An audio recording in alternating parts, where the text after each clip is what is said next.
right. Thank you guys so much for being with me on this Thursday, December the 19th. We're getting closer and closer to Christmas, so I hope everyone is doing well. Hope everyone's had a great week. We do these shows on Tuesdays and Thursdays at noon Eastern time, and we've built up quite a crowd here. And so I'm glad to always see the familiar names in the waiting room while I'm sitting here getting ready to go on. It always means a lot when I look out and see Lynn Myers and Jeanette and so many of the familiar names that I've come to know here in the group. So I really appreciate you guys so much for taking time out of your day to spend time with me for a little while. Before we get rolling, I do want to remind everybody that tomorrow night I will be live on Patreon, and you don't have to be a patron to come on the show and watch the show. I'll be sitting right here at the desk playing some music. I'm going to have my guitars tuned up. I might even crank my amp up a little bit, and we'll have a good time with it. So I usually sit here and play songs that I wrote, and I take requests for cover tunes, and sometimes I've been known to go 4 or 5 hours. So some people comes and then they go and they come back later, and I'm still going. But I grew up playing in dive bars, and that's how long you had to play, and so it feels really weird to me to play like 30 minutes and stop. So we'll probably go a long time. I've been telling the audience that one of these nights I'll do a last man standing show and put everybody to bed. I don't know if it'll be tomorrow night or not, but tune in at 8 p.m. Eastern time on Patreon, and we'll have a good time with it. Also, will remind everybody that I am on Blue Sky. I have a whole lot of people continue to ask about that app, and I've really enjoyed being on there. It's a really good app. I've completely abandoned Twitter. My profile's still there, but I've not posted anything to it and don't plan on it. I don't want to give a billionaire any attention, any ratings. I don't want to give a billionaire. I sure don't want to give him any money for a blue check mark.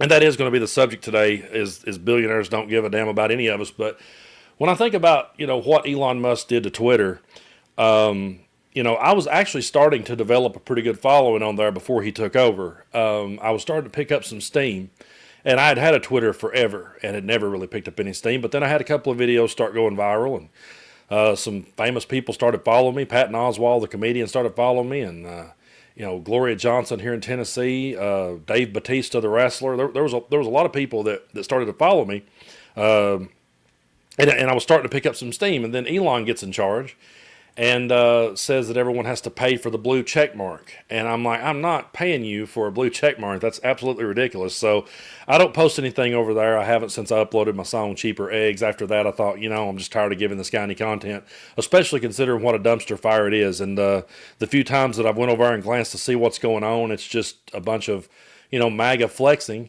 And then they want to sit and say that those of us that decided to go to Blue Sky is in an echo chamber. And I would argue that that's not the case at all. We're not in an echo chamber. We just don't want to engage with trolls. And it's funny to me how that trolls go out of their way to be trolls. And I've had people be dedicated to my pages. I have to say, there are people who have been absolutely dedicated trolls, almost to the point that if we had an award show, there would be some of them that would win something. I'd probably let them win a pile of dog shit, honestly, but still. It's just been so crazy that people takes time out of their day. And I know there's some arguments that, well, a lot of that could be bots, and I understand that. But man, I have had some people who have just been so dedicated, and they absolutely come every day to comment on every video, and sometimes leaves 20 or 30 memes just with childish stuff on it. And my whole argument is it's not about someone disagreeing with us. I think we disagree enough on our side as it is. It's not about disagreements at all, and it's not about wanting to be in an echo chamber. It's about wanting to have an adult conversation. It's about wanting to have a conversation where people exchange ideas and see who has the better ideas and makes each other think. And trolling is not that. And I think a lot of people over the years, because Donald Trump, let's face it, he is the supreme troll. And Elon Musk is right on his tail of being like, if you made a Mount Rushmore trolls, you got to put Trump and Elon up there, because they're definitely, that's what they are. And they love the fight. They love the rhetoric. So there has been people follow me over to Blue Sky only to troll. And I've been blocking those people that troll, and then it's like, well, you're blocking people that disagree. You're being in an echo chamber, and I disagree with that. It's not about being in an echo chamber. I have people all the time, friends of mine. We disagree on things. We don't always see things the same way. I think that's one of our biggest strengths, and at times it's some of our biggest weaknesses, because we lose elections when we don't come together. And so, I'll say to people on our side that does disagree with one another, it's okay to disagree. It's okay to have a difference of opinion. It's okay to get mad at someone on our side. That's why the whole thing about, let's go Brandon, I thought was so childish, because I could say fuck Joe Biden if I wanted to. I could say that out loud if I wanted to, because he's not my cult leader, and I'm not here to sing all of his praises. That's not what it's about. I don't have any Joe Biden merch nowhere in this home. There's not a Biden flag hanging off my porch. I don't have bumper stickers all over my guitar. I'm not decked out from head to toe. I have literally seen people, and I'm sure you guys have too, have seen people that have just decked their entire body out in Trump. And I'm sorry, it is weird, and we should never back off of that. For those that says, well, don't call them weird and don't be divisive, listen, that's weird. There's no other way you can call it. When someone decks themselves out from top to bottom in Trump merch, I don't do that for politicians. I have no desire to do that for any politician. Whoever comes forward in the Democratic Party and leads the Democratic Party going forward, I have no desire to buy their merch. I'm not going to create a store for them, Looking around the room, if you look at my bookshelf, I've got political books. I've got, presidential memoirs and things of that nature. Harry Truman's, by the way, is one of my favorites. Was the memoirs of Harry Truman. I thought was really good. I've read Bill Clinton's, read Obama's. But I've even read W's. But it's one of those things where, again, it's not about people. You can disagree with me all day, but when you start trolling, I ain't got time for that. I do want to remind everybody, though, of a video that I got coming out after this live ends. I put out a reaction video. Ben Meiselas from the Midas Touch Network sat down with President Biden for one last interview, and it was really good. It was about 30 minutes long, and I thought Ben conducted the interview very well. I thought he really hit some questions that I wanted to hear answered. So for all of you that have been signing up for memberships here on the channel, and all of you that have gifted memberships, the way it works is at 1 o'clock when I end this live, I will release that video to members only at first, and then it will hit the airwaves at 3 p.m. But members will get 2 hours before anyone else gets to see it. So I don't want to spoil that video and dive too deep into what I said about reacting to that video, but I just want to give a huge shout out to the Midas Touch Network and Ben Meiselas. They've been so good to me. I'm honored and proud to be part of that network. And I want to make something clear that a lot of people, I've had people ask me this question a lot. I've had them ask to me, sending it to me emails and comments, and I've had people ask me in person. They'll say, does Ben Meiselas tell you what to say? Does Ben Meiselas write notes for you? Does the Midas brothers, do they sit and write out scripts for you? No, I don't have any talking points. I don't have any bullet points. I tell them what I'm going to talk about. That's how we work. Every day we got a group chat in my phone, and I tell them what I'm going to talk about, and they come up with titles and thumbnails, and we edit the videos and get them out to you guys. But there's no one sitting there telling me what I can and can't say. The only thing that was ever said to me from Ben Meiselas was, if you ever become a Trump supporter, we would have to part ways with you. If you ever went MAGA, obviously we'd have to part ways. And I don't think that's him censoring me or him being against free speech. I mean, he's built one hell of a platform. They're closing in on 4 million subscribers over on Midas Touch, and everybody should go subscribe to him now. Here on the channel, we're closing in on 500,000. Adam Mockler, I think, has crossed over 700,000. There's so many out there. Michael Cohen and Popak and all the Midas contributors, they're all growing and doing very well. And I don't think when he says, hey, if you become a Trump supporter, then I can't let you, be on the platform anymore. That's kind of obvious. And I think that's another thing that billionaires have completely twisted is the First Amendment. They've twisted it around to think that if you don't agree with someone and don't allow them to speak from your platform, that you're censoring them or that you're against free speech. And that's not it. So no, I don't have any bullet points, talking points. I never tell them what I'm going to talk about live. I just go for it. And we work well together. And so, I think that's one of the reasons why that people are leaning more and more towards independent media, is because they're tired of mainstream media. I couldn't be part of a network if I had talking points in front of me and if I had scripts in front of me and I had to say things that I didn't believe in. I couldn't do it. If Ben Meiselas was anything like old Chank from the Young Turks, I would have said goodbye a long time ago. I've been very disappointed in the Young Turks as of late, and I get irritated when people confuses Midas Touch for the Young Turks, if I'm being honest. So it goes both ways. If I was to suddenly become MAGA, Midas Touch would part ways with me, which, don't worry, I'm not going to fall and hit my head and do something that crazy. But the same goes for them. It's it's one of those things where if all of a sudden I seen Ben out there, bowing the knee and kissing ass the way Chank has, I would definitely be giving him a call and say, man, I can't do this anymore. So that's how we work here. And he did a great interview with President Biden. So be sure to check that out. It came out at 9 a.m. Eastern this morning. For those of you that haven't seen it, be sure and check it out. And I'll be releasing my reaction video 1 p.m. for members only, and I'll be doing it. It'll come out 3 p.m. for the public. So again, thank you guys so much. Before we kind of really get rolling in today's subject, I've kind of been, for the last 11 minutes, I've just kind of been winging it as we go, which, like I said, there's no script. But I do want to thank the ones that have became new members and the ones that have sent some super stickers. So thank you so much to Laura. Love you too. Thank you for that. Also, thanks to Electric Kid. Hey, man, thank you for your content. It really helped. Thank you for helping me. I really appreciate it.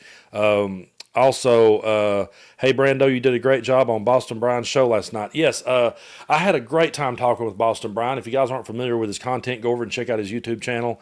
I was on his podcast. He's going to be on mine when we can work it out with his schedule. We're going to have him here on the channel and talk, and we'd love to do some collaborations with Boston Brian. He's great. He's a great voice, and he's fired up, and he's ready to go. And I kind of got him fired up a few times, and it was a good conversation. We had a really good conversation. And again, I mean, I was pretty much right there in agreement with most of the things he said.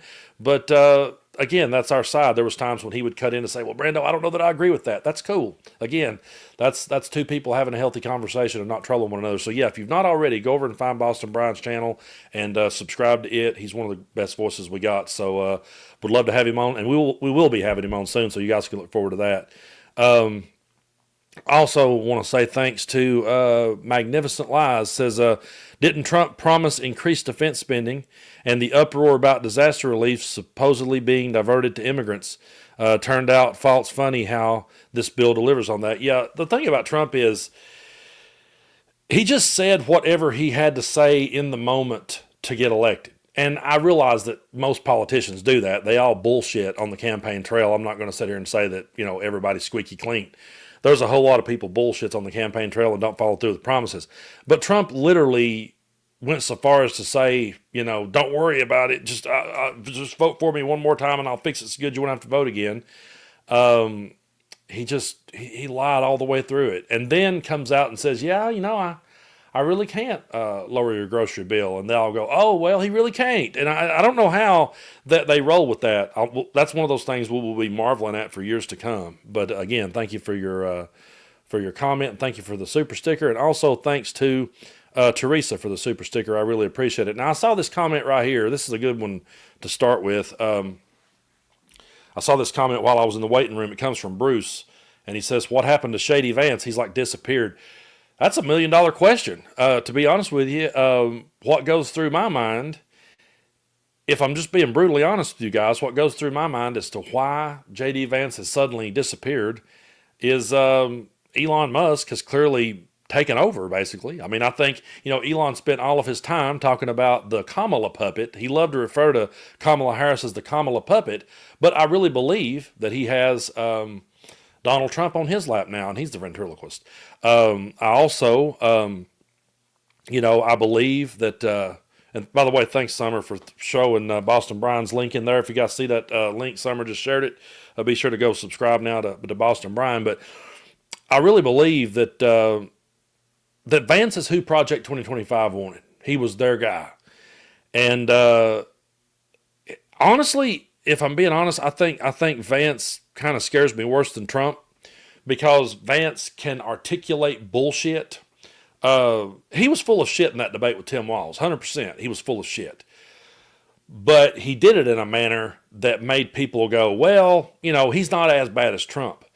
And one of my fears is once Trump's gone, if Vance is the next guy to step up, which I think he's in place to do so, and I think that's why they put him there, then he's going to be someone who will be able to articulate bullshit. We've already seen people sane wash Trump and normalize the things he's done.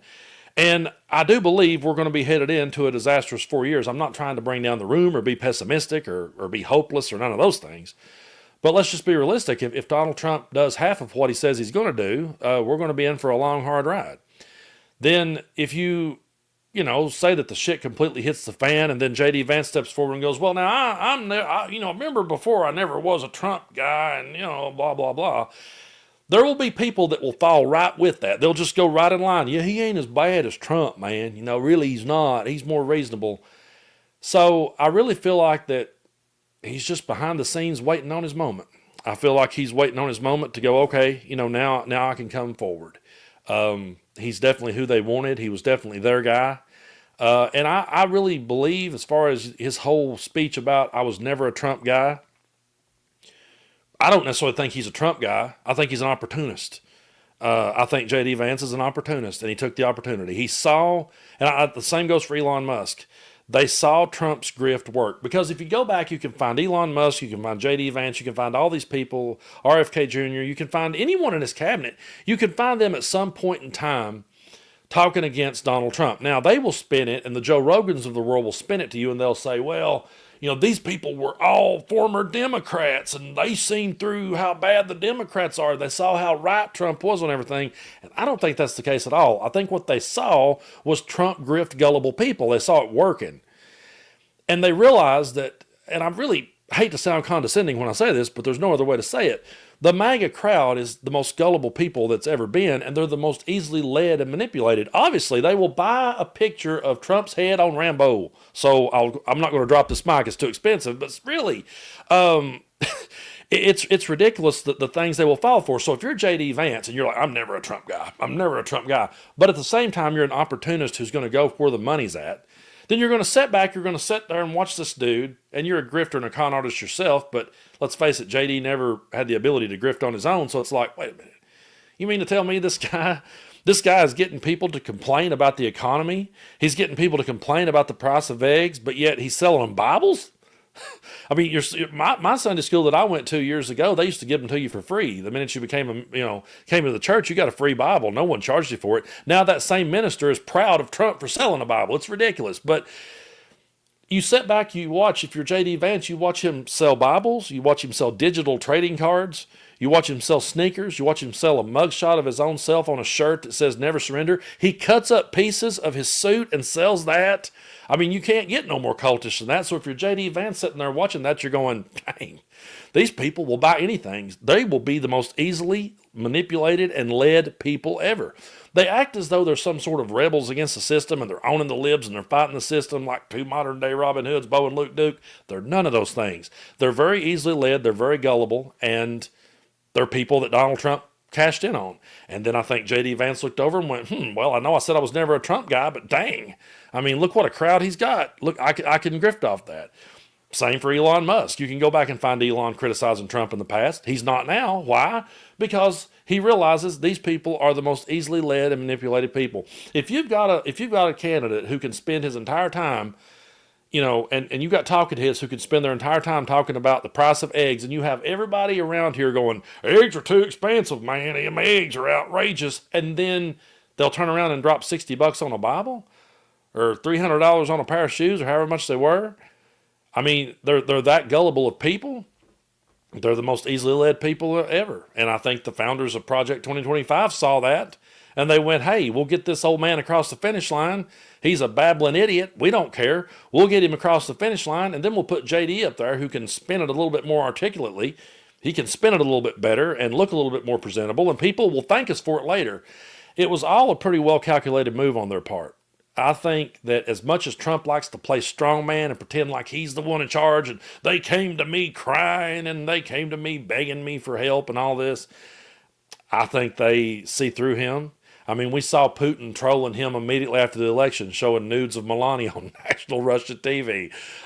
They're absolutely laughing at the guy and trolling the guy, and so is the people of Project 2025. How many times did you guys sit here with me and watch videos of me showing you clips? We had clips. They're still there. Those clips are out there of Project 2025's founders all sitting around in a hotel room. Looks like something you'd see out of a Goodfellas or a Sopranos episode.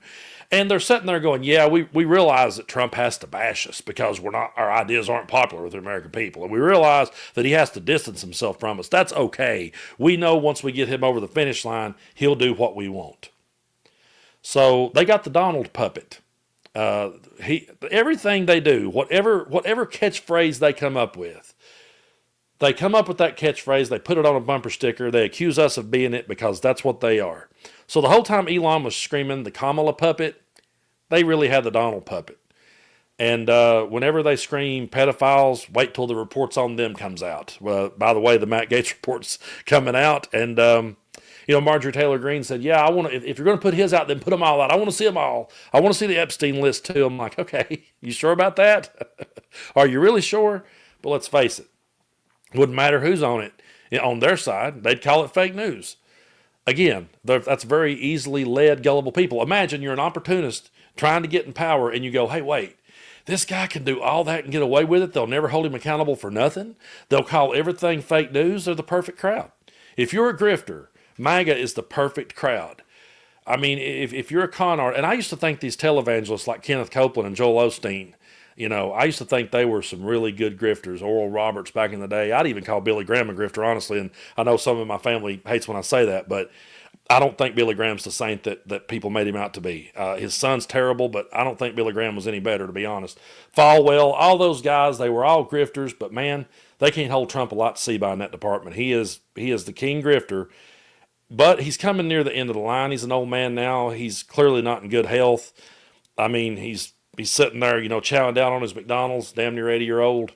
I mean, when his hair isn't combed, which his hair has always been terrible. I don't care. I don't know who thinks he's got good hair. His hair has always been bad. But man, if you saw Trump without the spray tan and all the makeup, he looks rough. And so I really believe that old Shady Vance just got him over the finish line. And I would not be one bit surprised if you don't see them be the ones to bring out the 25th Amendment and get rid of Trump. It wouldn't shock me. Nothing would really shock me at this point. I hate to say it, the only thing that would shock me at this point would just be some good old human decency. It's like, I'm more stunned these days when someone does something good. And I know that's terrible to say. I feel bad saying it. But like when I see someone do a good deed, I'm like, wow, that was great. And so, billionaires don't care for you. And I think anybody out there that,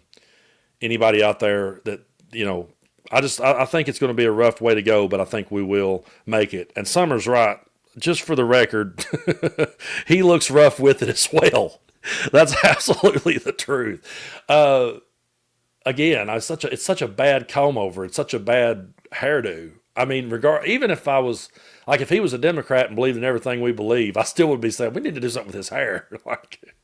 It's bad. He does. He looks rough with the makeup. He's probably one of those people that could, take all that off and walk out in a pair of overalls and nobody around here would know the difference. But I really appreciate you guys so much for being here with me.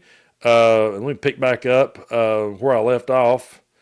I think the last one we thanked was Teresa with the super sticker. Also want to say thanks to Brooke for that. Thank you so much. Thank you to Edward. Keep fighting the good fight. I'll sure try and keep fighting along with me. Magnificent Lies, thank you for this one. JD is too busy writing his own paragraph bills to the Senate. Also, thanks to Coach Share. I really appreciate that. And see. Also, thanks to Kathy, says, Brando, you can also blame Democrats in the House and Senate who did not promote Biden-Harris success in town halls, and Republicans who did not vote for Build Back Better but take credit for the money. Yeah, you're right. There was a whole lot of people that we can blame. It's not just strictly MAGA Republicans that are to blame for this one. There was a lot of people that stayed home. There was a lot of people that didn't vote. There were a lot of Democrats that really didn't go to bat for President Biden when they should have.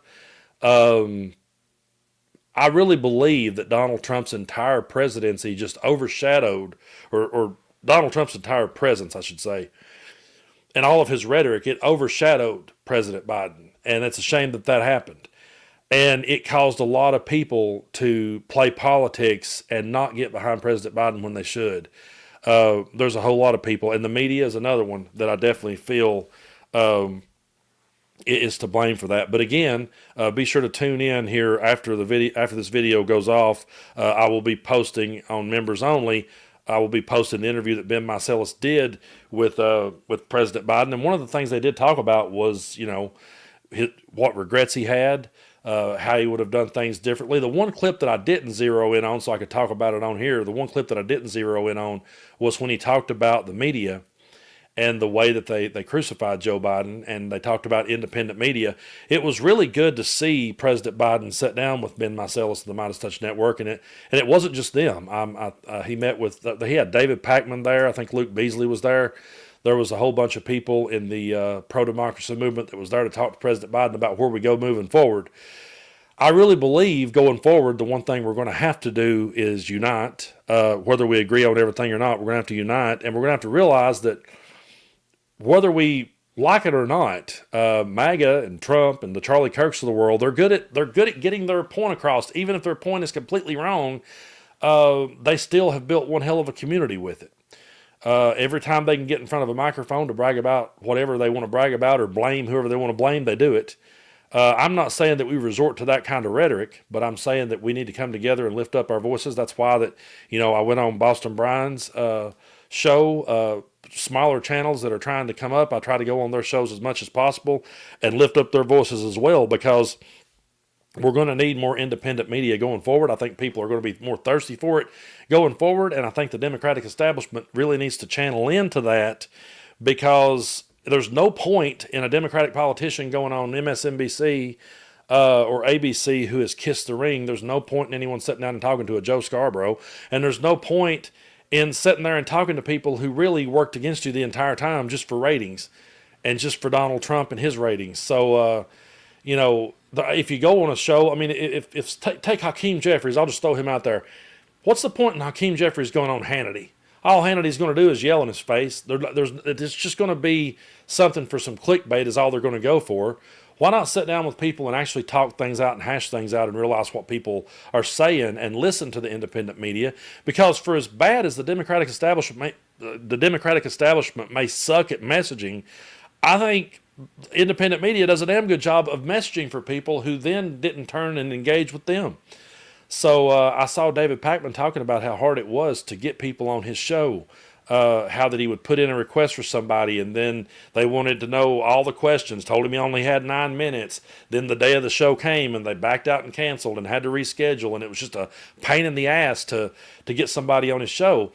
But I would much rather see Democratic contenders sitting down with someone like that and talking about things and just talking like people without rehearsed questions. That's why near 500,000 people sitting here listening to a hillbilly in Tennessee. It's because I'm sitting here, no script, just talking off the cuff, carrying on a conversation with you guys. That's what people wants to hear. They don't want to hear the programmed politician response. There's a lot of talk out there. I've seen people saying, America wants a populist. I don't know that that's what it is as much as it's that America just wants someone they can relate to. They want someone they can talk to. I still want somebody that knows the game and knows how to play the game and knows how to pull the strings. I want somebody who is experienced in politics. I don't want to vote for The Rock, okay? I don't want to vote for someone who has no experience. When they use the term populist and say, well, maybe we should get behind The Rock, or maybe we should get behind. No, that's not where I think we should go. But I definitely think the establishment would do itself a favor by tapping into independent media and carrying on regular conversations. And hell, go on Joe Rogan for 3 hours.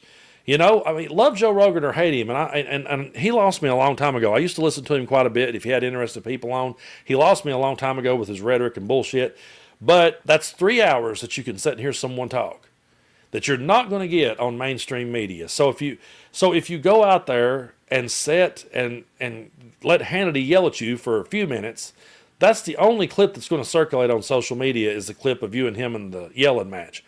But, if you go out there and sit down, then, and I'm not sitting here on some pro Joe Rogan rant all of a sudden, but all I'm pointing out is the one thing that Rogan said that kind of stung when he said it was, and I'm not saying that Kamala going on would have won her the election, but he said, I tried to get her on. I wanted her to come on, but there was all these rules in place, and they wanted me to come to her, and they wanted the questions in advance. They wanted this and that, and I just wanted to talk to her like a normal person. Well, that plays right into MAGA's hand. That plays right into what they think of us, that we're not willing to sit down and talk with people. So go out there and have the conversations. I mean, as crazy as it was that Trump went on all those ridiculous podcasts, and yes, it was absolutely crazy that he sat down with these butt sniffers. It's an embarrassment that he did. But the Democratic contenders coming up would do good to sit down with a Ben Meiselas or sit down with a Luke Beasley. It don't have to be me. I'm not going to plug myself, but I'm just saying, sit down with somebody else and have a real conversation and let them rock the boat and let them ask the tough questions and be more relatable. Because if you just sit there and give the computerized answer, then someone like a Joe Rogan with his massive platform is always going to be pointing that out. Yeah, they won't talk to me. They won't engage with me. We don't know what they're about. And the only thing that people gets from them is just the soundbite. So it plays into their hand. All they have to do is, well, yeah, Jamie, pull it up and watch this clip of, Gavin Newsom getting roasted by Hannity. Okay, well, no, go sit and talk. Have a conversation. I just think that that's what we need to do. We need to build our communities, have conversations, have the tough conversations. I'm not saying go sit down with the butt sniffers. That's not what I mean. So don't nobody think I'm saying that. But if Donald Trump can go out there and entertain the butt sniffers and interview the bros like Theo Vaughn and sit there and entertain them, I don't see why that the Democratic contenders coming up can't sit down with the Midas Touch Network or sit down with a David Pakman or a Luke Beasley or someone and have a conversation. And come off more relatable to people. And that's not a dig at Kamala Harris for saying she didn't go on the show. I think Kamala did well with the time that she had. What'd she have, 3 months maybe? She didn't have a lot of time to really get out there and get to know people. But I think whoever's going to be the contender coming up needs to get out there and get focused on being more relatable to people and not always be played into MAGA's hand, because they're over there building up a straw man of us. And I learned this a long time ago. Years ago, I would have people. I played in a band in a small town. Okay, so I'm playing the biggest bar in the smallest town. Everybody goes there, so everybody knows your business. Well, people would talk about me and spread shit all over about me, and I just let it roll off my back. I was like, I ain't entertaining that. That's bullshit. But after a while, because I never stood up for myself and never talked about it, people began to believe a lot of it. And I realized that if you just sit back and let people build that straw man and tear it down, and you never say anything back, and you never let anyone know where you stand on things, people will think whatever they want about you because they've been told what to think about you. They've been taught what to think about you. And so I think it's important to stand up for yourself, and stand up for what you believe and let people know where you stand. Because if you just sit back and let people like the Joe Rogans of the world build up that straw man against you and never sit down and carry on the conversation, then you're going to be just what you're going to be what they think you are in their eyes, and it's a hard thing to break once they've convinced everybody that that's who you are. So I hope to see more of Democratic establishment candidates sitting down with regular people and having regular conversations and not have the computerized answers. But I know the topic of this show is one I've still been dancing around the entire time. But to be honest with you guys, I don't have a script. I don't have talking points. I don't have notes. I got a notepad here sometimes for when somebody says a comment, I'll write down their name and try to go back and find it. But no, I'll come up with a title and then I'll say, I'll talk around that for an hour and we'll see where it lands. It's just a stream of consciousness. I'll just go ahead and blame it on all the years of reading the beatniks. But anyway, Elon Musk is already saying that the government shouldn't do anything. No bills should be passed. Congress shouldn't pass any bills until January 20th. I seen Joe Rogan saying too that he thought presidents, a president that's going out, he's like, when you got a president-elect, they shouldn't be allowed to do something. The president shouldn't be allowed to do anything, should he?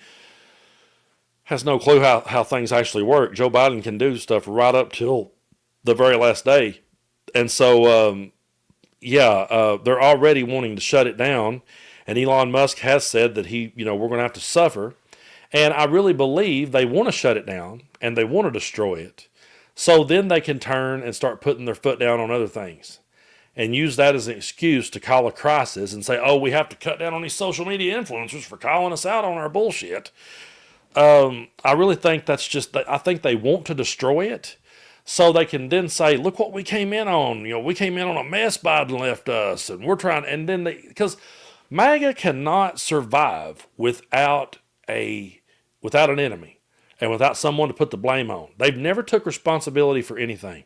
We sat back and we watched. Sorry, I got distracted by a Coach Steve video headline I read. We won't watch this one here, but like Coach, we got to watch this video later. Coach D said she's not wrong. Brace yourself. Marjorie Taylor Greene is right. Don't know what she's right about, but I'll trust the coach. He's one of my favorites, and I always love when we have him on the show. But yeah, I've got my phone here so I can read the comments on my chat, and I scrolled off that for a minute and saw his video. I was like, what? Who said that? But yeah, but no. Thanks for the comment there. They need a boogeyman. Let me pull this back up here so that I can stay on point. That's just it. They have to have a villain. They have to have a boogeyman. They have to have some sort of something to fight against, and make their flock think they're fighting against something. So the whole thing is to tear it down, and then you can blame it on Biden. You can spend the next 4 years when you didn't accomplish anything. Well, Biden done it. And it's just so disheartening to me. The whole thing is disheartening. I mean, all of it. The whole ball of wax is disheartening to me when I think about what a good, effective president and just a good moral man that President Biden is. And his entire presidency was overshadowed by one of the most disgusting human beings ever, someone who led an insurrection on our Capitol. And that right there should, by all means, disqualify him from running. He should have never been allowed back on a ballot. You know, people say, well, the American people have spoken. Well, where do we draw that line? Okay? Because just because one person, if a million people believes a lie, it's still a lie. If a million people backs an insurrectionist, they're still an insurrectionist. So what are we going to do? I mean, Charles Manson ain't with us anymore, but if he was still here, we're going to let Manson out and run and put him in charge of families? I mean, it's ridiculous. So, but they do. They have to have a boogeyman. They have to have somebody to put their blame on. And I think that's why they want to wreck the economy before they even get in there. And that should tell you everything you need to know about him. It should tell you that everything they said was absolute bullshit. So everything they said on the campaign trail was crap. So yeah, I got a surprise coming for you guys, by the way. But hang in there for that. Before we leave, we may have somebody stopping by to say hey. So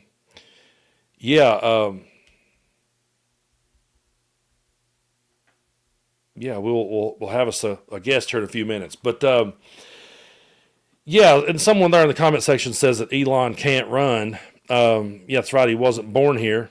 And that's another thing about MAGA that is just absolutely dripping out of their pores is the hypocrisy. These are the same people that have sat forever and talked about Barack Obama's birth certificate, but they're the same people who would line up to change the law for Elon to run. Hypocrisy is their absolute main playing card. It always has been. And so as we go forward, I really believe, we're going to see more and more of that hypocrisy exposed. I can't remember the guy's name, but he was an MMA fighter. If anyone knows what I'm talking about, drop his name in the comments. There was an MMA fighter who was bashing Elon Musk, which was kind of rare to see. I wonder what Dana White and Joe Rogan thought about that. But this guy was talking about how that if Elon was put in the spotlight, if he was exposed, he said you give that man enough power and let him be exposed, and you will see him for exactly who he is. His true colors will come out. And he talked about how that Elon doesn't care about people, and how that if he wanted to end world hunger, he absolutely could. He could absolutely end it all. He could solve all of our problems with the money he has, but he doesn't want to. And there's so much about Elon Musk, but I really do believe that he wants to cripple the economy so that they can then have somebody to blame. And yeah, it was Bryce Mitchell. Thank you for that. Thank you, Shelley, and thank you, Edward, for throwing that up there. If y'all ain't saw that clip, go check it out. It's actually really good. I wasn't expecting it.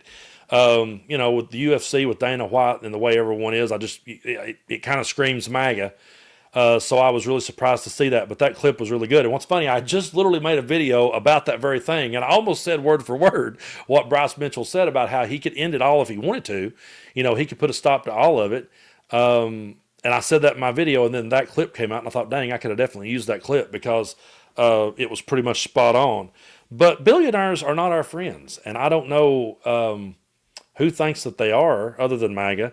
It's so hypocritical that MAGA, shouts at us about billionaires. And, I can't count the times that someone has been like, I bet George Soros is paying you. And I'm like, no, like, we're not funded by anyone. The Midas Touch Network has no investors. There's nobody pulling the strings. It's a self-built network. And it's like, but they will sit there and accuse us of that. Again, building the straw man. They will accuse us of that and then turn around and be jumping head over heels for Elon Musk. And how many is it? 13, 14 billionaires in Trump's cabinet. And they think they care about us. And do they realize the ripple effect that it would have to shut down our government? Do they realize the lives that it would affect? Do they even care? No. Why would they?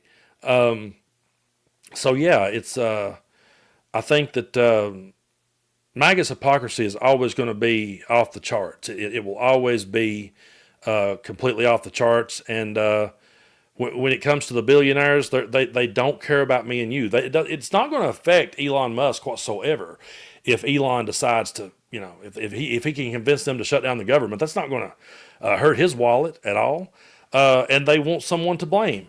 But I didn't tell you guys this when the show started because I wasn't 100% sure that he would be able to join us today, so I didn't make the announcement. So for those of you who are tuned in, you're about to get a special surprise. I am so glad to bring on my good buddy. That's right, Texas Paul. Always good to see you, brother. Hey, good to see you, man. I got my headphones. Always good to see you, man. I missed you so much. It's real with everything that's been going on.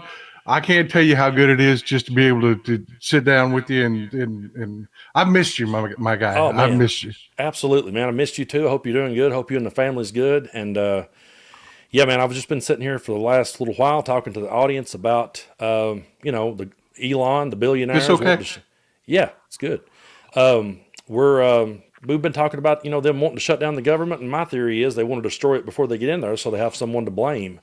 But I've been watching your content, man, and I've been loving it. You've been fired up. You've been ready to go. And I really, really appreciate you for taking time out of your day to join in. So welcome.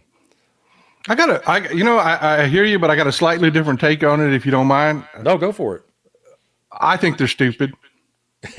I do. I think they're stupid. I think that just because you're a millionaire, just a billionaire, just because you work in the finance industry, I've known too many of those people to think that they are just by default smart.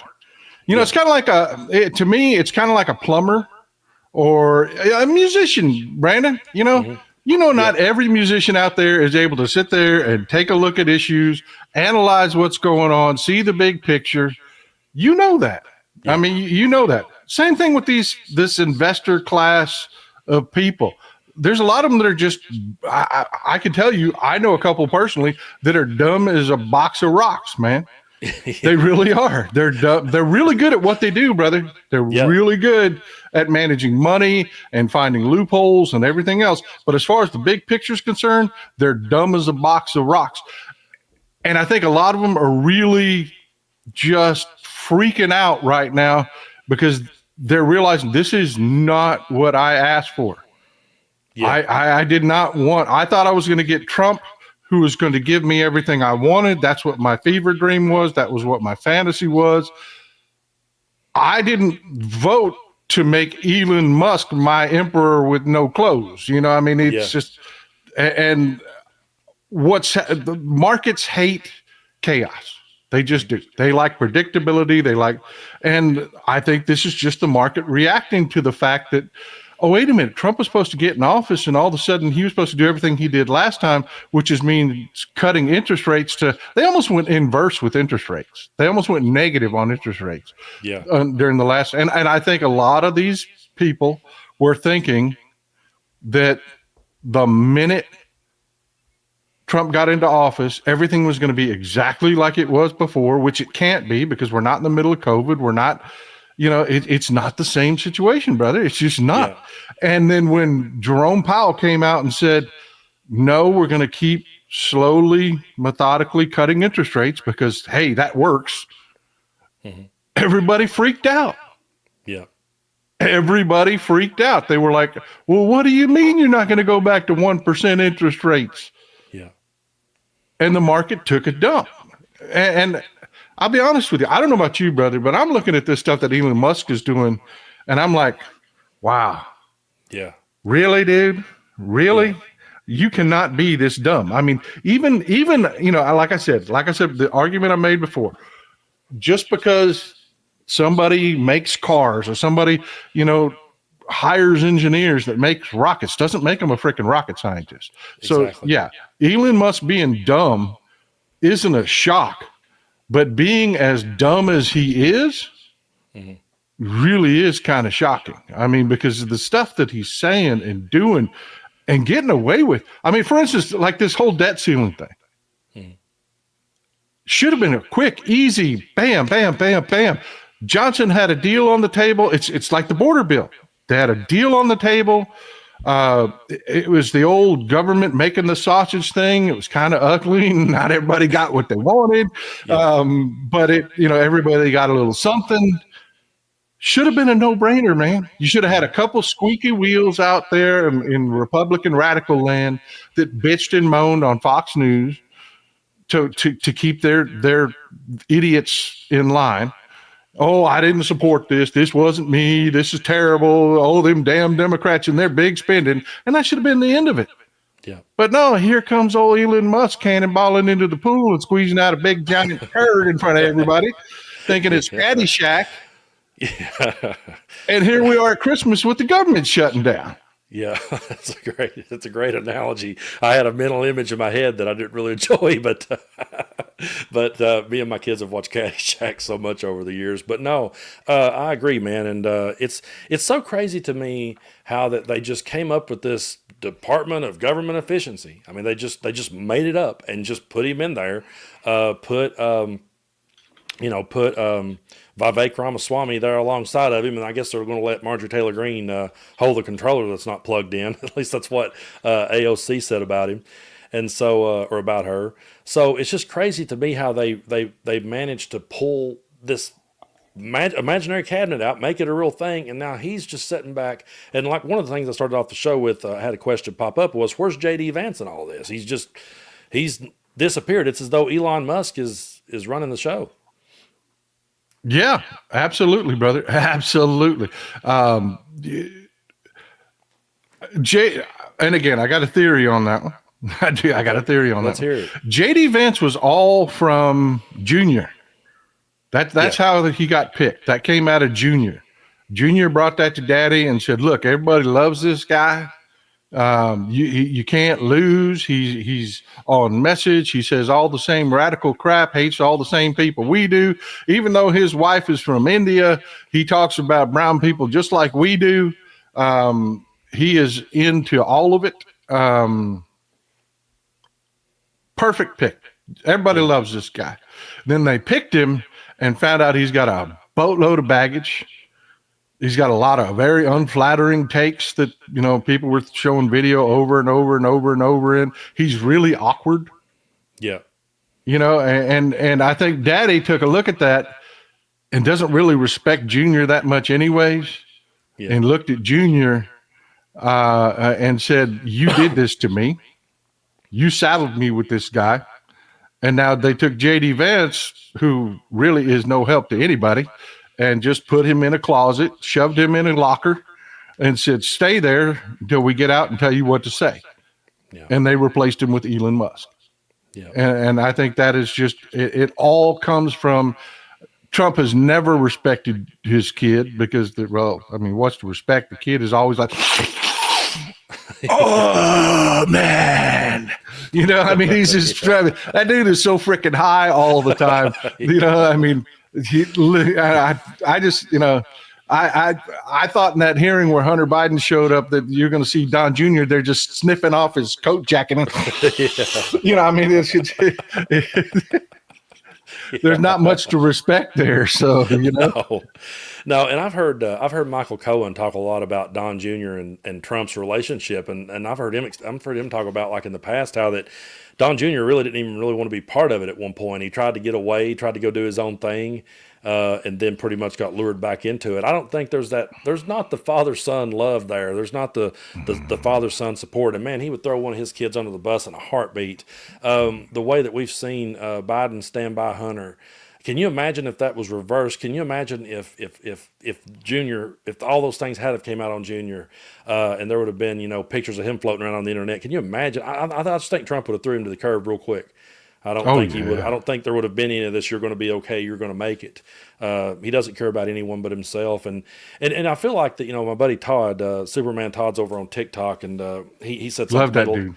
Yeah, I do too. He said something to me the other day. We were talking back and forth in voice messages on texting, and he said it feels like we're watching Celebrity Apprentice, the government edition. He said because what's going on is Trump hires people, puts them in charge of these cabinets that he himself knows nothing about.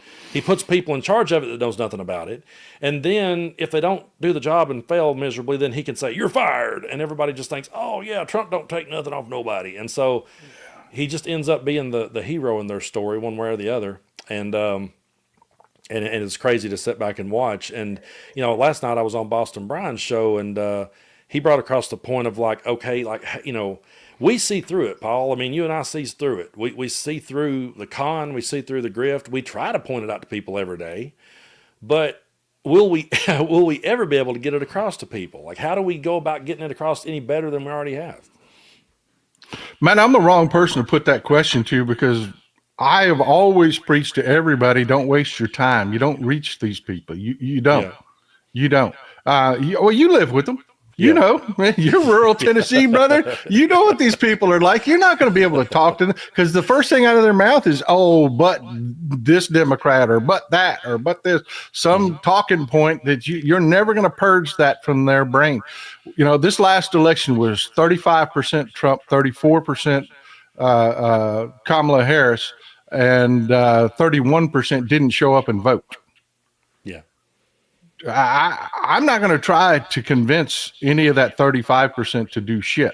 I'm going to let them set themselves on fire. I'm going to let those, you've seen them all. You've seen them all. They used to run around with the caps that said the name of the ship that they served on, or Vietnam veteran, or whatever tour they served in. They walked around with their veteran hats on. They took that off and they put that MAGA hat on. Mm-hmm. And I'm waiting for those people, and I'm going to be can I cuss? No, go ahead. Yeah, go for it. I'm going to be a straight up dick about it. I really am. I am. How's him better benefits doing, brother? How's him better benefits doing? I'm going to be a jerk about it, man, because that's what has to happen to them. They've got to go through the pain. Yeah. They do. They've got to go through the pain. And even then, they're going to try to find an excuse as to why. It's like what's going on with the markets now.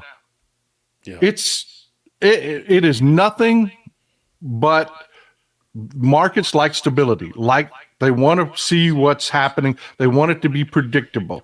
That is not happening right now. There is chaos going on.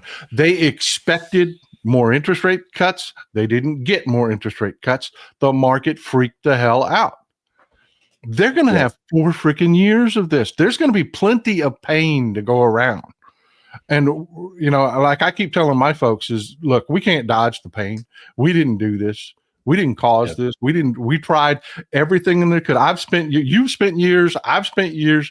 I don't know how many times we've worn our voices out. Yeah. Talking to people, telling them, look, this is what they're saying, showing them what they're saying. And then you get some jackass MAGA dude that's like, oh, no, but I did my research. Yeah. No, you didn't. Exactly. And I want to thank our moderator, Summer, for bringing this up. If you guys haven't already, be sure and go over to Texas Paul's channel. He's the real Texas Paul here, and subscribe and get him over the 100,000 mark. Paul, you've been killing it lately. And I always appreciate your takes, and I really appreciate you coming on. It's always great to hear from you, man. And here we are. Things didn't go our way.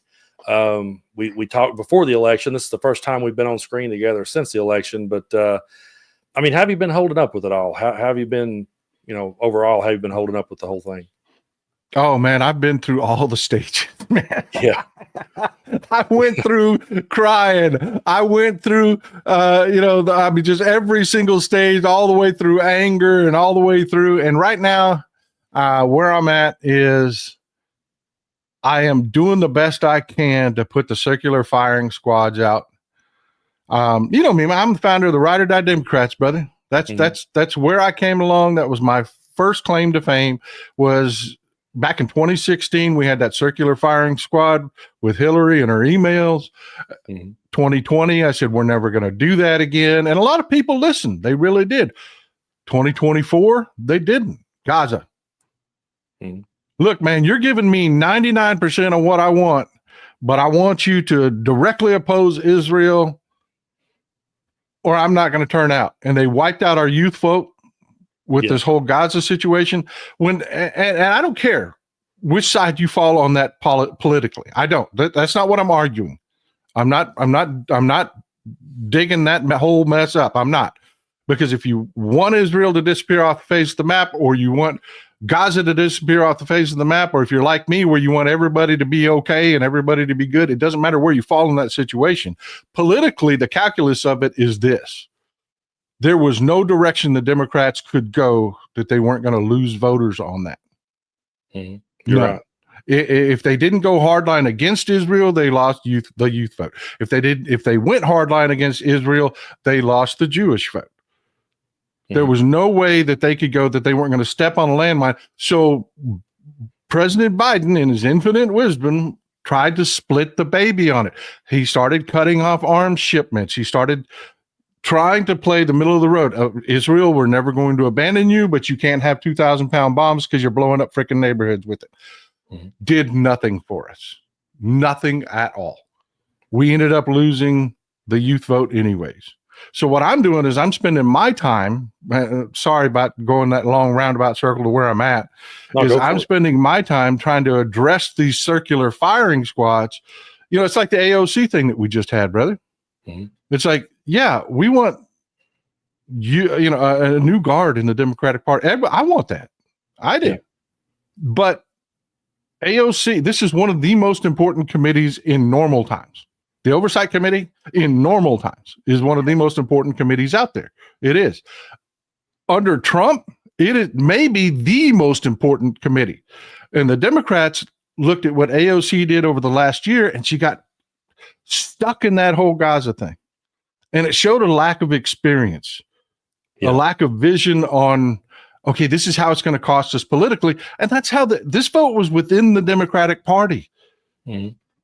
They're looking at that. They're saying, look, AOC, we love you, lady. You're great. But man, you really fell for that. Yeah. You really dug us into a bad situation there. You need some seasoning. So what they're doing is they're looking at another leadership post for her that's not armed services. It's not oversight. It's not ways and means, but she's moving into leadership. But again, we had this massive circular firing squad that went nuts because she didn't get the one leadership position she wanted. So now we Democrats, we're done. It's over. It's, we just didn't learn anything or anything like that. No, man, stop that. Stop that. Stop shooting ourselves in the foot. Okay. AOC is going to be fine. She's going to be in leadership. We are moving to a younger party. We are. Yeah. We're doing it. Hell, Catherine Clark is our whip. Yeah. Come on. Hakeem Jeffries is the leader of the Democratic Party right now. If you had to pick a leader, I don't think anybody's saying Chuck Schumer's the leader of the party. Exactly. I don't think anybody is. Joe Biden's the lame duck. He's going out the door. So nobody's saying Joe Biden's the leader of the party. Yeah. Everybody's saying Hakeem Jeffries. Well, yeah. Come on, man. Exactly. Yeah, I think I was talking about it earlier. I said, one thing about our side that works for us and against us is we're people who disagrees with each other on things, and that we don't always see eye to eye. It also hurts us at times in situations like this. But I've always understood what you meant by ride or die Democrat. It always made sense to me. That's always made sense, because at the end of the day, where I may not always agree with my fellow Democrats on certain things, there's things I'm going to disagree with. At the end of the day, the main thing I disagree with is Donald Trump and MAGA and this extremism that's going on. And I don't think there's a chance in hell they're going to make anything any better. So, so whoever the nominee is on our side going forward, whether it be someone like a Hakeem Jeffries or a Gavin Newsom or whoever might step forward, if that person stepped forward, am I going to agree with them on everything? No. but I sure as hell ain't going to set one out or get mad or vote third party or write in somebody. That's how we end up losing so many times, and it's so annoying when you have people who will literally set one out. And I remember back in 2016, there was people I tried so hard to reach and get through to that were on our side. That was like, well, since it's not Bernie, I'm sitting home. I'm going to write in Jill Stein or whatever the case may be. And I'm like, you're going to regret that. You're going to regret that. Trump's not going to make it better. And I'm not going to throw them under the bus or name their names, but I had friends reach out to me after it was all over and say, man, we really had to eat a plate of crow on that one, because you were right. We should have stuck together right there. And I think that's one of the things that a lot of times brings us down is we ride at the last minute when we really need everybody to ride or die. They decide to take some approach or get mad over one little thing they didn't get. Now look at the tsunami of things that's going to come our way from Trump. And if Project 2025 starts getting enacted, it's going to affect a whole lot of people. And that one little gripe they might have had with Kamala Harris, was it worth it? Was it worth staying home? Was it worth voting third party? I don't think so. Yeah. That's what I'm telling folks. They're like, what are we going to do? I said, we're going to ride the backlash like we're freaking surfers, man. We are. We're going to ride this backlash freaking hard. And let me tell you, did you see the video out of Jasmine Crockett? I think so. Was which one? The one where she's they're talking. She's talking about the shutdown. They're like, well, what are you going to do? She's like, I'm going to sit here and I'm going to sip my tea until they can watch them set each other on fire. And that's what I'm going to do. I am not going to reach in and rescue the Republican Party. Let them be chaos. Let them do. And she gets it, man. She gets it. She is. I mean, I love that woman. I love that woman. She gets it. She's going to be badass leadership one day. You watch. She will be. She will watch. She's a lawyer. Yeah. She's a lawyer by trade. She's freaking sharp, man. And I tell you, that woman would take her hoops off and throw hands. She would. She would. I love her. But I think she gets it a little bit more. I think I don't know. You tell me, man. You tell me. I think as Democrats that we're still a little bit affected by that old schoolism. That we're appealing to norms that no longer exist. And I think that what we need to be doing is we need to be staying on a campaign footing, never get off of it, never go back to work, oppose everything Republicans do, sow chaos, don't be the grown-ups in the room, make them set themselves on fire on every single vote. Take and poke every sore they've got, because they are a divided party. The only unifying aspect they have is to oppose us. Yeah. And I think we need to get a little bit of that. And that's why I say, like when I say I'm trying to put these fires out, being a ride or die Democrat is we all have, like you said, we all have different opinions. We do. And I get the outcry that, hey, we need younger people there.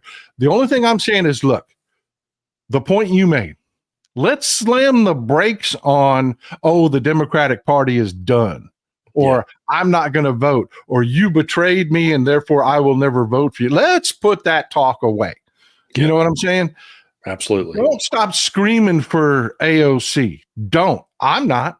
I like AOC. I think she's going to be a good part of leadership. But let's stop condemning the Democratic Party as a whole. I don't think that they're being militant enough. I don't. I think Hakeem Jeffries is still very much in that role of the grown-up in the room. And I want him to stop that. I really do. And but I'm not going to say, oh, man, I'm done with them.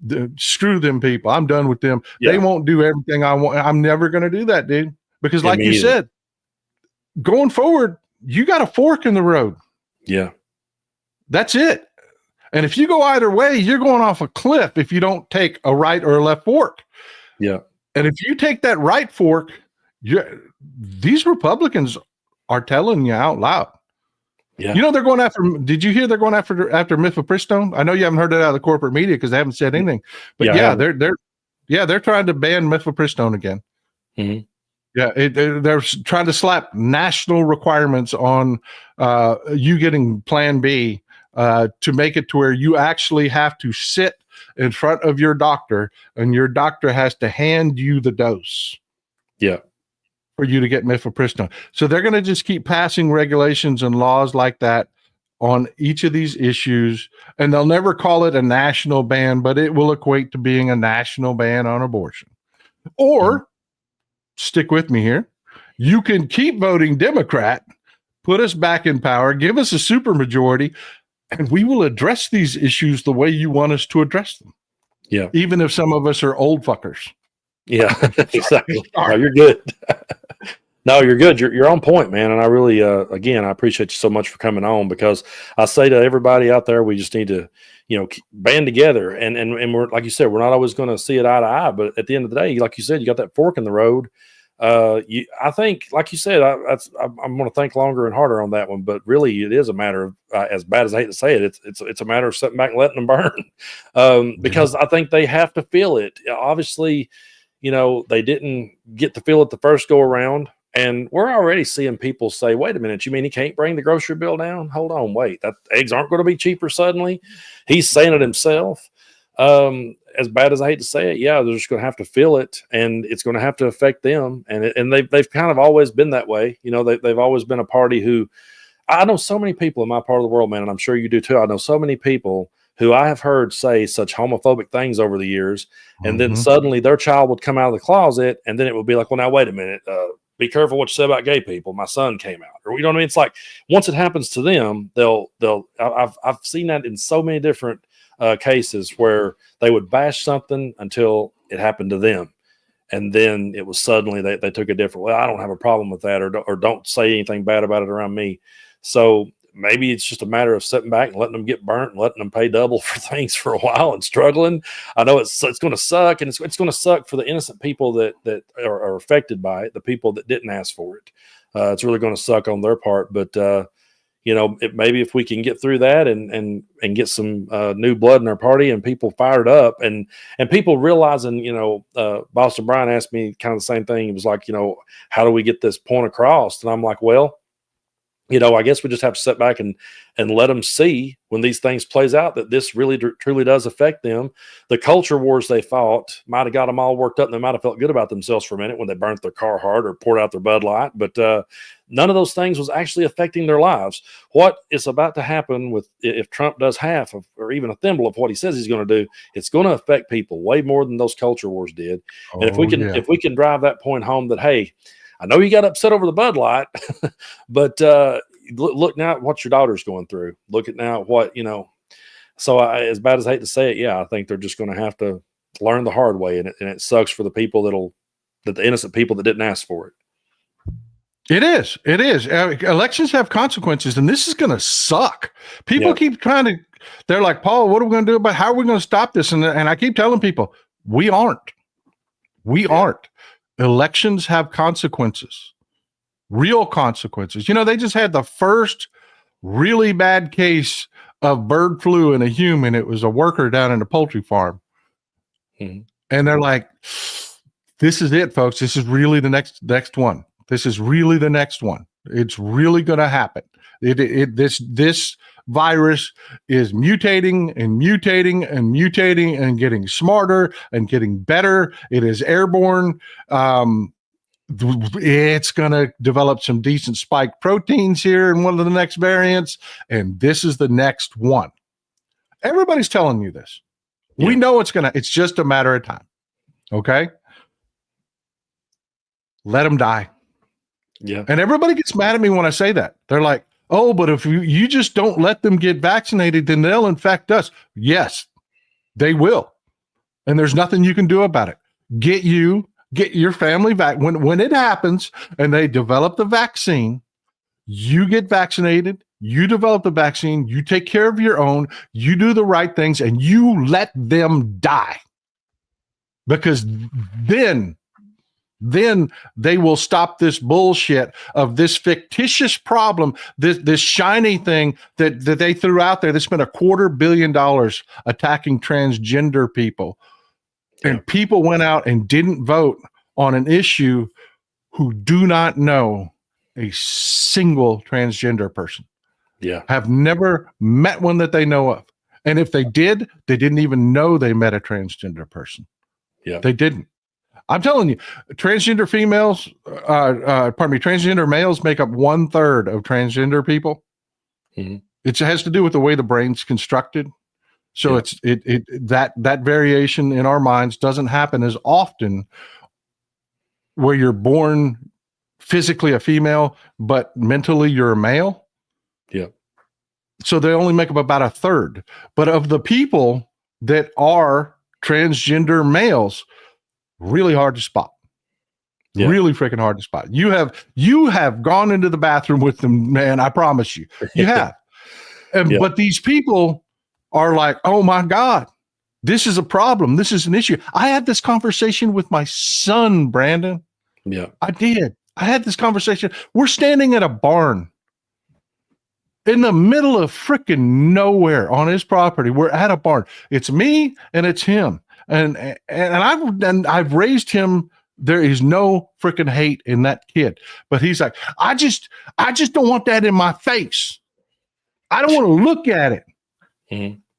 And I'm like, too freaking bad. And what the hell are you whining about, you little shithead? Look around. Yeah. We're alone. We're in the middle of freaking nowhere. I feel you. Where is it in your face? You're looking for it. It's like the Bud Light thing and everything else, man. They made one freaking can to hand to one person. Printed one can for one person because they wanted to sell transgender people beer. Yeah. And they lost their freaking, here they come. They're in my Bud Light. No, they're not, dude. Yeah. No, they're not. They're just living their lives. Yeah, that can was never in stores. That can was never there for them to ever have to walk past. And I remember one time years ago, a buddy of mine, I'll never forget this. This is back, I don't know, probably, I think Obama was president, but Bill O'Reilly had done a story about these atheists who had took out some billboards like in New York somewhere. I don't remember what town, but he made this big story about it. And a buddy of mine's like, man, I tell you what, I'm just getting so sick to death of these atheist billboards. And I was like, where the hell is an atheist billboard in East Tennessee, Southeast Kentucky? Like, where's that at? He's like, oh, they're everywhere. I was like, take me, take me to one and show me. I want to see it. I want to see this in the Bible Belt where I'm at. And he's like, well, they're everywhere. And finally I pinned him down. He's like, well, they're in New York right now. I'm like, oh, so there's maybe like one in Manhattan somewhere that somebody took out a billboard that said evolution is real or something like that. I was like, it's not happening where you're at. This thing you're worried about coming to your street is not happening. I've worked with so many people over the years who on their lunch break would just be sitting looking at their phone, getting so mad over something. Mm-hmm. And I'm like, we're in Maynardville, Tennessee. There's nothing, there's no black people here. There's nothing here. Like, what are you talking about? Like none of these things you're worried about coming to this town and happening is ever going to happen. But you're going to continue to struggle the way you've been struggling, and you're going to continue to watch your rights dwindle away, and you're going to wonder where they went one day because you were too busy and too distracted by the whole culture war bullshit. That's why it's got under my skin. That's why I wrote so many songs making fun of it, because it's ridiculous that you're that bent out of shape over something. And when you was telling that story about standing in the middle of nowhere, I felt that same way driving along with people who were ranting about something. And I'm like, we're in Southeast Kentucky. Where is this happening? Yeah, man. And while they're distracting, they're taking your veterans benefits away, or they're taking your Social Security. Exactly. Mike Lee is out there. I keep calling Mike Lee Bill Lee because I keep thinking about you. But Mike Lee is out there right now saying out loud everything. I showed clips in my show of him talking to donors about Social Security's got to go. You need to not be paying them Social Security taxes anymore. Yeah. Now he's saying it out loud. Mm-hmm. But you were worried about something that was never coming. So I tell you what I'm doing when I go around, I talk to different Democratic parties. I do local Democratic parties.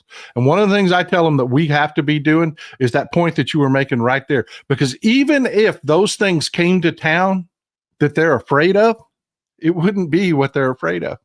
No, it wouldn't. I'm telling you, we need to make the cookout real. Yeah. The proverbial cookout where you're invited to the cookout. We need to make that cookout real. That's one of the things that when people were really upset, I was saying, look, this election didn't change me. It didn't change you. We are who we are. We're still going to be here. We're still going to be doing the same things that we've been doing. We're not going away. And this is what I'm saying. Ride that backlash. Ride that backlash. Say, you know what? You didn't like the fact that we were all together. Well, watch this, brother. Let's get some music. Let's get some music. Let's get some food. Let's get the smokers going. Let's get together with all of us. I mean, and I told anybody that calls their local Democratic Party, gets involved, and that local Democratic Party puts on a cookout where everybody's invited, all our LGBTQ plus friends. It doesn't matter what you look like, what color you are. It doesn't matter whatever. You show up, Texas Paul will show up, and I will eat some barbecue with you, brother. I will drink beers with you, and as long as you make the cookout real and don't put raisins in that damn potato salad, I will show up. I will show up. Let's do it, man. Let's do it. Let's screw this, man. Screw this bias and hate. That's why we left X. Yeah. To get away from that shit, man. It doesn't mean that we have to stop being us. Yeah. Be us, man. Yeah. You know what? Can I throw something out there you probably may not want me to say? I'll go for it. You grew up rural Tennessee. Mm-hmm. I grew up rural Texas. We've seen some homophobia. Yeah, we have. We've seen some racism, and I don't mean long distance. I mean in our face. We grew up with it. But here's the thing. We grew the hell up. Yeah. And the simple fact that we all do better when we all do better. I say that all the time. We all do better when we all do better. We learn that. Stop pissing in each other's soup. Mm-hmm. I don't care which they you choose. You know what they're doing right now? They are getting ready for Christmas. They're getting ready to be with their families, the ones that have families that aren't bigoted jackasses. I know a guy that's turned his back on his son because his adult son, who's turning 30, who everybody knew this boy was gay. Everybody knew. But his daddy, and the minute his daddy, get away from me, I don't want nothing to do with you. You've seen those stories over and over again where we live, man. Mm-hmm. These people ain't right. That ain't right. We all do better when we all do better. Stop worrying about what's going on in somebody else's bedroom or somebody else's bathroom or somebody else's. Stop that shit, man. Life's too freaking hard. And the billionaires have been engaged in a class war against us for half a century. And they're winning, man. They're winning. They're going to take your Social Security while you're distracted with that bigoted bullshit. They're going to take your Social Security. They're going to take your veterans benefits. They're going to end our great society. Yeah. Man, you got to, pull that head out. You just got to. You do. You really do, man. And I tell you what, you've been on point, Paul, and I really appreciate you stopping by today. I'm going to have to wrap it up. I've got somewhere I got to go this afternoon, but it's always great having you on, and I hope you and your family have a great Christmas, and we'll just keep hanging in there, man, and we'll keep speaking out as long as we can. I truly appreciate you and your takes. I always look forward to it. Usually I'm hitting the like on your video before you get the first sentence out. I'm usually going ahead and hit this. I'm like, I want to come back to this. If I get distracted, I'm definitely going to want to circle back. So I always love your takes, and you're right. If we could all just learn how to live together and all come to the cookout. And we had so many people in the comment section exploding over raisins and potato salad. I was just as horrified as the rest of you guys when I found out that was a thing. I know. I thought that was a joke, man. There are people putting freaking raisins. What the hell is wrong with you? I have no idea. Good God. But yeah, we'll definitely won't have raisins in our potato salad, but we'll get together anytime you guys want to. And again, Paul, thank you so much, man, for stopping by on the show here today.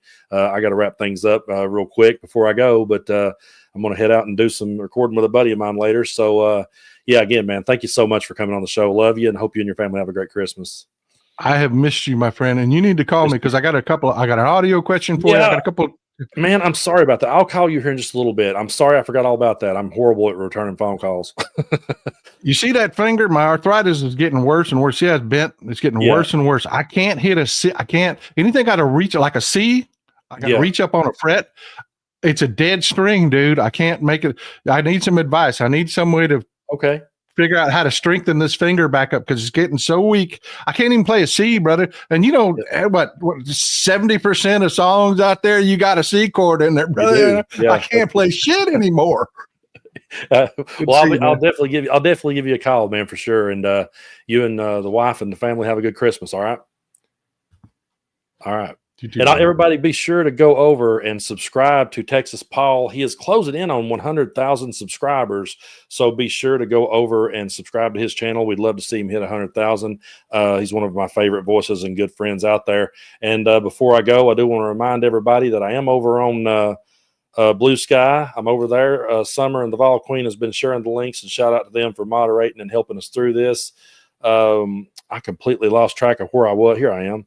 I'm back in the saddle with my thanks. Here we go. So, I want to real quick before we go, shout out to Jeanette again, has gifted 5 Tennessee Brando memberships.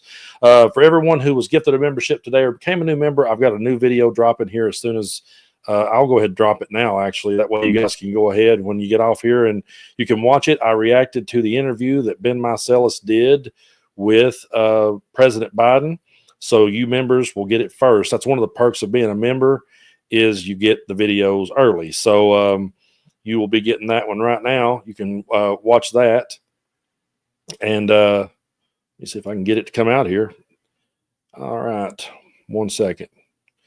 We'll get this thing going. I'm still learning the ropes on all this. Publish now. That's the trick. There we go. So those of you that became a member can now watch the video that I'm just now putting out, talking about the interview that Ben Meiselas did with President Biden. I thought it was really good. Go check it out if you haven't already. It's about 30 minutes long, and it was really good. Also, real quickly, thanks to my golden notebook. I'm a John Prine fan. Love seeing the poster on the wall. Well, thank you for that. I'm glad when people recognize him as John Prine and not the old man from Pawn Stars. I've been asked if that's the old man from Pawn Stars, and now I can't unsee it. But no, that's the great John Prine. Also, I can't pronounce that name, but thank you for becoming a new member. Thanks to Lori for becoming a new member. Also, thanks to Cowpoke Ranch. If you're a first-generation immigrant, you should not be allowed in public office. I'm sorry, but Musk is a perfect example of why. America first. Thank you for the super sticker there. Also, thanks to Joe. Thanks to Christine. Thanks to Kim for that one. Also, thanks to Mona for becoming a new member. Thanks to the Spicy Gesture. This is a tribute. Seeing Tennessee Brando and Texas Paul on the same podcast. I support both of you, and I appreciate your videos. Well, we really appreciate you, and we'll have Texas Paul back on here again soon. Thanks to MH777. It's President Musk. There is an echo, by the way. I think we got the echo sorted out. That was my fault. On my end, I had the echo going at one point. I didn't have my echo cancellation on. Also, thanks to Christine.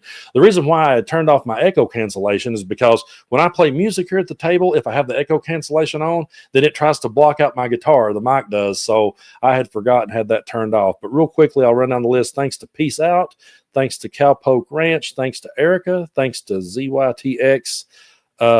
Thank you to Lynn Myers, who gifted 5 Tennessee Brando memberships. Thanks to Scott Clemens, JD Christie, T Mark, and also to Peace Out again for the super sticker. A reminder, tomorrow night I will be on Patreon sitting here playing music.